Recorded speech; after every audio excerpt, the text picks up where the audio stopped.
भारत में राजस्थान से एक छोटे से गांव सूरजपुर में एक लड़का रहता था जिसका नाम कमलेश था। कमलेश बहुत ही ईमानदार और मेहनती लड़का था, लेकिन उसके परिवार की आर्थिक स्थिति ठीक नहीं थी। उसका सपना था कि वह बड़ा होकर अपने माता पिता का जीवन सुखमय बना सके।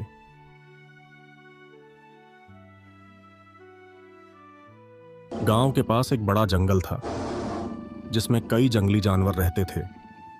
गांव वालों का मानना था कि जंगल के अंदर एक पुराना खजाना छिपा हुआ है, लेकिन वहां जाना खतरनाक था क्योंकि जंगल में बाघ और सांपों का डर था।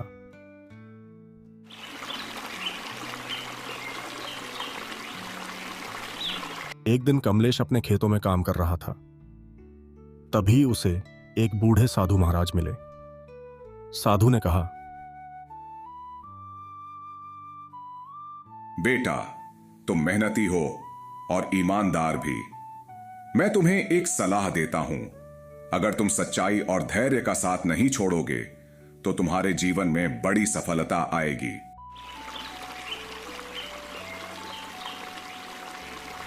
कमलेश ने साधु की बात को दिल से स्वीकार किया। कुछ दिन बाद गांव के मुखिया ने घोषणा की कि जो कोई भी जंगल के अंदर जाकर खजाने को ढूंढेगा उसे गांव का सबसे बड़ा पुरस्कार दिया जाएगा। लेकिन किसी में हिम्मत नहीं थी कि वह जंगल में जाए। कमलेश ने निश्चय किया कि वह इस चुनौती को स्वीकार करेगा। वह अपने माता पिता से आशीर्वाद लेकर जंगल की ओर निकल पड़ा। जंगल में प्रवेश करते ही उसे कई कठिनाइयों का सामना करना पड़ा। खतरनाक जानवर, घने पेड़ और डरावनी आवाजें। लेकिन उसने हार नहीं मानी। जंगल के अंदर उसे एक पुरानी गुफा मिली।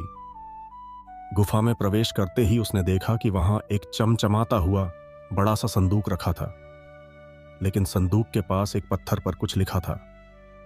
संदूक की यह खासियत थी कि जो व्यक्ति सच्चाई और ईमानदारी से काम करता हो और जो व्यक्ति सच्चा और ईमानदार हो, वह इस संदूक का पात्र है। जो सच्चाई और ईमानदार ना हो वह इस संदूक को छू भी नहीं सकता।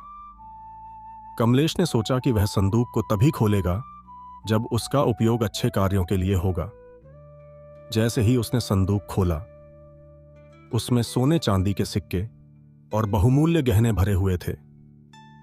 कमलेश ने उन खजानों को गांव के मुखिया को सौंप दिया और कहा कि इस खजाने का उपयोग गांव के विकास के लिए होना चाहिए।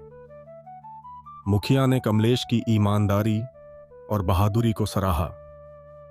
उन्होंने कहा, तुमने अपनी सच्चाई और मेहनत से यह साबित कर दिया कि अच्छे कर्मों का फल हमेशा अच्छा होता है।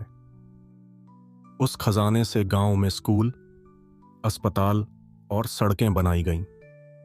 कमलेश की ईमानदारी के कारण उसे पूरे गांव में सम्मान मिला।